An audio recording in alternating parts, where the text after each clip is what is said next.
नमस्कार दोस्तों, मैं अमित कुमार आप सभी को रेलवे हब में स्वागत करता हूं।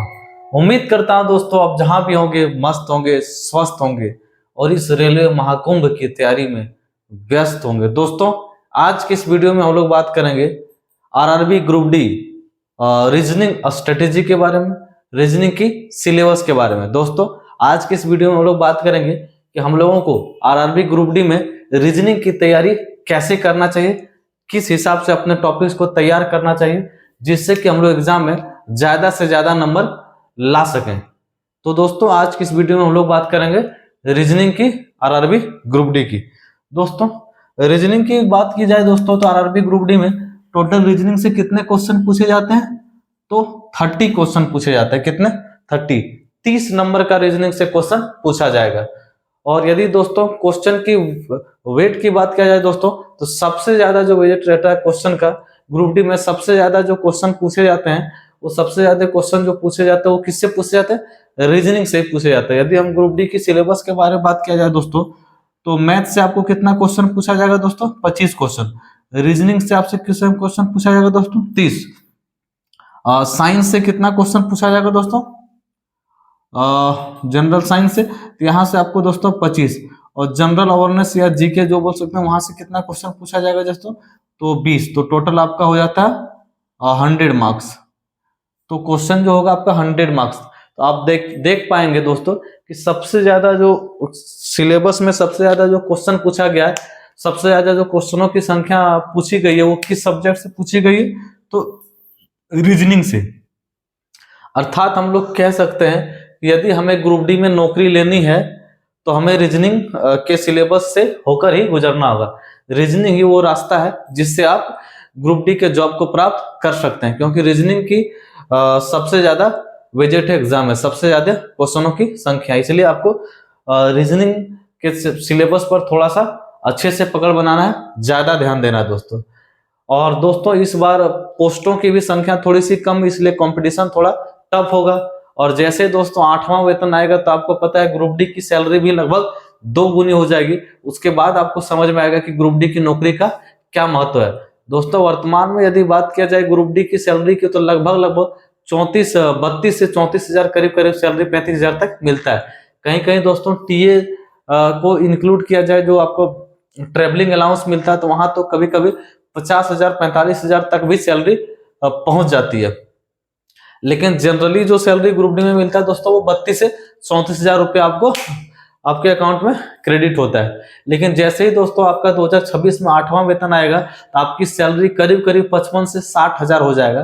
तब आपको पता चलेगा कि ग्रुप डी की नौकरी का क्या महत्व था। इसलिए जितना ज्यादा से ज्यादा समय हो दोस्तों आप अपने तैयारी में ध्यान दीजिए, अच्छे से फोकस कीजिए, क्योंकि इस बार पदों की संख्या थोड़ी कम है, इसलिए कंपटीशन थोड़ा सा टाइट होगा, थोड़ा सा फाइट होगा। इसलिए उसके हिसाब से दोस्तों आपको प्रिपेयर करना है, क्योंकि जब आपकी सैलरी 2026 में 8वें वेतन आयोग होने के बाद 55 से 60 हजार कर दी जाएगी, तब आपको समझ में आएगा कि ग्रुप डी की नौकरी का क्या महत्व है। इसलिए इस तरह का पछतावा आपसे ना हो दोस्तों, आपको ना हो दोस्तों, तो आप अभी से ही अपना टारगेट सेट कीजिए। अभी एग्जाम में 4 से 5 महीना 6 महीना का समय है।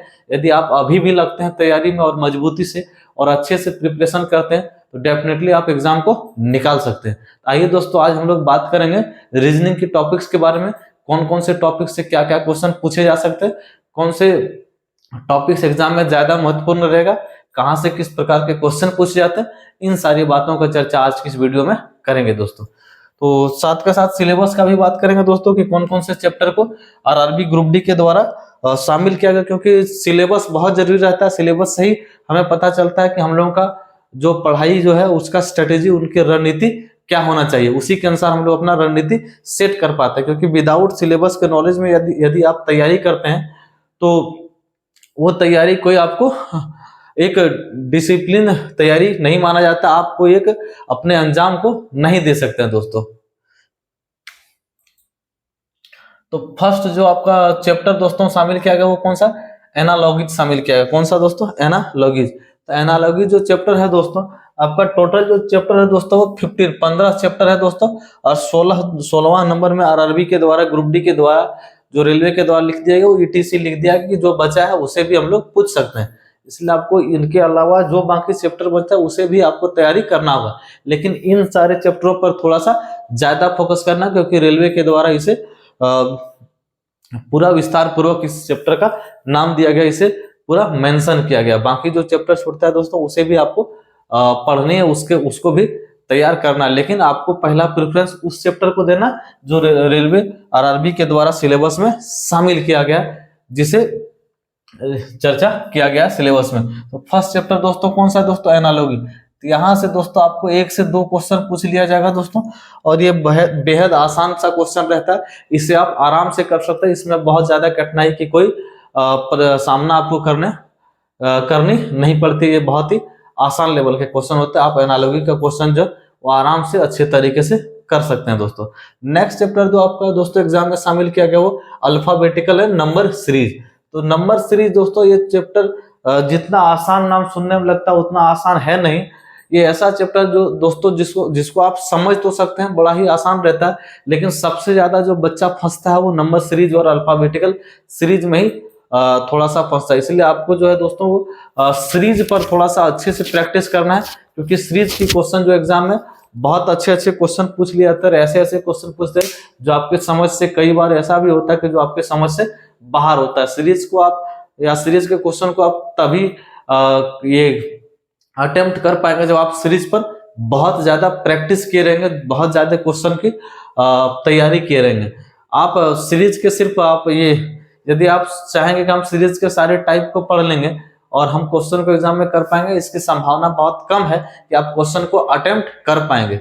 इसलिए दोस्तों सीरीज पर आपको अच्छे से पकड़ बनाना है। सीरीज से आपको दोस्तों करीब 3 से 4 क्वेश्चन यहाँ से पूछ लिए जाएंगे। 3 से 4 क्वेश्चन एक अच्छा वेटेज माना जाता है एग्जाम की दृष्टि से, और ये क्वेश्चन थोड़े से अच्छे लेवल के हो सकते हैं। और सीरीज की कोई पैटर्न नहीं होती, कई बार ऐसे सीरीज आता है जिसकी कोई पैटर्न फॉलो नहीं होता है, काफी टफ होता है, और ऐसे क्वेश्चन को आप तभी लगा पाएंगे जब आपके पास सीरीज को सॉल्व करने का एक अनुभव रहेगा।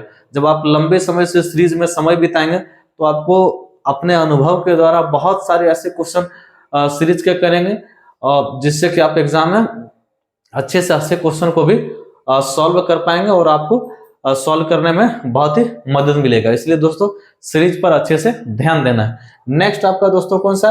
Coding decoding. दोस्तों ये भी दोस्तों आपके एग्जाम की दृष्टि से काफी महत्वपूर्ण चैप्टर है दोस्तों, और यहाँ 2 से 3 क्वेश्चन आपके एग्जाम में पूछ लिए जाते हैं। और कोडिंग डिकोडिंग वाला चैप्टर है दोस्तों, ये बहुत आसान ही चैप्टर है दोस्तों, लेकिन इसमें कई बार टफ भी क्वेश्चन आने की संभावनाएं रहती है। और कोडिंग डिकोडिंग चैप्टर है दोस्तों वो एग्जाम की दृष्टि से काफी महत्वपूर्ण है, और कोडिंग डिकोडिंग से बहुत सारे टाइप के क्वेश्चन बनते हैं। इसलिए आपको हर एक टाइप को अच्छे तरीके से तैयार करना, अच्छे तरीके से प्रिपेयर करना, और मॉक टेस्ट को प्रैक्टिस करते रहना, क्योंकि मॉक टेस्ट से हमें अंदाजा लगता है कि किस हिसाब से हमारी तैयारी हो रही है और कौन से चैप्टर को मैंने पढ़ा है और उस क्वेश्चन को हम लोग सॉल्व कर पा रहे हैं या नहीं कर पा रहे हैं।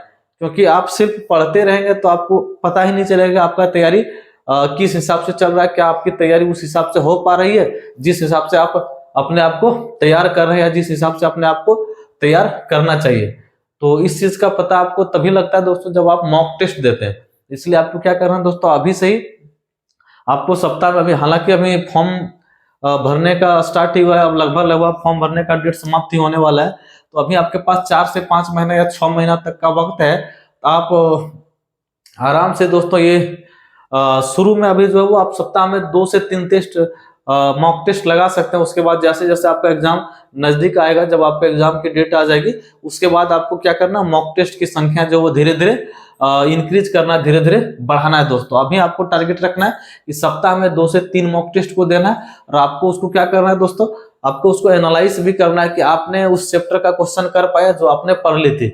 यदि आप उस क्वेश्चन का चैप्टर नहीं कर पा उस चैप्टर के क्वेश्चन को नहीं कर पा रहे जिसे आपने पढ़ लिया है, तो उसमें 2 चीजों की जरूरत है। या तो आप उस चैप्टर को अच्छे से नहीं पढ़े, या तो आपको उस चैप्टर में अच्छे से पकड़ नहीं बनाए, या दोस्तों हो सकता है कि वो चैप्टर दोस्तों आपने समझ भी लिया, अच्छे से पढ़ भी लिया, लेकिन आपने प्रैक्टिस नहीं की है। तो या तो आपने प्रैक्टिस नहीं की या तो आपको समझ में नहीं आया।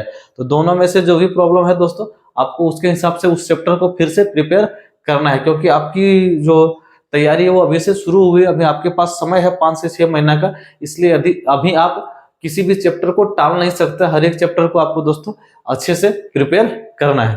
तो कोडिंग डिकोडिंग नेक्स्ट आपका दोस्तों कौन सा, मैथमेटिकल ऑपरेशंस। तो मैथमेटिकल ऑपरेशन दोस्तों यहाँ से भी दोस्तों 1 से 2 क्वेश्चन आने की संभावना रहेगी दोस्तों, तो इसे भी आपको अच्छे से प्रिपेयर करना है, एग्जाम में इससे भी क्वेश्चन पूछे जाते हैं। नेक्स्ट आपका दोस्तों रिलेशनशिप, तो यहाँ से आपका दोस्तों ब्लड रिलेशन वाला चैप्टर है दोस्तों, यहाँ से उस तरह का रिलेशनशिप्स वाला क्वेश्चन आएगा, और यहाँ से दोस्तों आपको करीब करीब 3 से 4 क्वेश्चन पूछ लिए जाएंगे दोस्तों, और ये बेहद ही आसान चैप्टर होते हैं दोस्तों, आप इसको आराम से एग्जाम में कर पाएंगे दोस्तों, और इसमें कुछ भी टफ वाली चीज नहीं है। यदि आपने एक बार अच्छे से ब्लड रिलेशन को पढ़ लिया, रिलेशनशिप वाले चैप्टर को पढ़ लिया, तो आप आराम से यहाँ से 100% ऑथेंटिकेशन के साथ आप क्वेश्चन को कर सकते हैं, और आपको अनुभव होगा कि एग्जाम में जब आप क्वेश्चन कर रहे होंगे तो आपको मजा आएगा यदि आप एक बार इस चीज को पढ़ लेंगे दोस्तों, बेहद ही आसान हो चैप्टर है दोस्तों। नेक्स्ट आपका दोस्तों सिलॉग, यहाँ से भी दोस्तों 3 से 4 क्वेश्चन पूछे जाते हैं। सिलॉग जो आपका साइलोलिज्म चैप्टर है दोस्तों, कुछ कुत्ते बिल्ली हैं, सभी बिल्लियां कुत्ते हैं, इस तरह का जो क्वेश्चन बताइए इनमें से कौन सा कथन सत्य है, कौन से कथन को, तो इस तरह का जो क्वेश्चन सिलॉग वाला चैप्टर है दोस्तों, वो रेलवे में बहुत ही ज्यादा मात्रा में क्वेश्चन पूछा जाता है, और ये क्वेश्चन बहुत ही आसान लेवल का होता है दोस्तों, इससे आप अच्छे से प्रिपेयर कीजिए, एक बार आप अच्छे से पढ़ लीजिए, फिर सिलॉग के चैप्टर को आपको बनाने में बहुत ही मजा आएगा दोस्तों, और ये बहुत ही आसान लेवल का चैप्टर होता है। नेक्स्ट दोस्तों आपका जमलिंग, तो जमलिंग दोस्तों यहाँ से आपको दोस्तों 1 से 2 क्वेश्चन पूछ लिया जाएगा। जमलिंग में जो है दोस्तों आपको क्या करना पड़ता है, अरेंज करना पड़ता है सारी चीजों को, एक शब्दों को जो आपका दिया रहता है दोस्तों वर्ड, उसको क्या करना पड़ता है, अरेंज करना है। नेक्स्ट दोस्तों वेन डायग्राम, तो यहाँ से भी दोस्तों 1 से 2 क्वेश्चन पूछ लिए जाएंगे वेन डायग्राम से, आपको दे दिया जाएगा वेन डायग्राम में, जैसे कि दोस्तों ये हो गया, इस तरह का बोलेगा कि आपका फुटबॉल खेलने वाले खिलाड़ी की संख्या इतना है, क्रिकेट खेलने वाले खिलाड़ी इतना, तो कितने ऐसे खिलाड़ी हैं जो केवल फुटबॉल खेलते हैं, कितने ऐसे खिलाड़ी हैं जो सिर्फ वॉलीबॉल खेलते हैं, या ऐसे खिलाड़ी कितने जो तीनों खेल को खेलते हैं, इस तरह का क्वेश्चन आपको एक डायग्राम दे देगा, इस तरह का करके आपको पूछ लेगा। तो वेन डायग्राम दोस्तों काफी आसान है, इसको बस आपको एक बार पढ़ने की जरूरत है।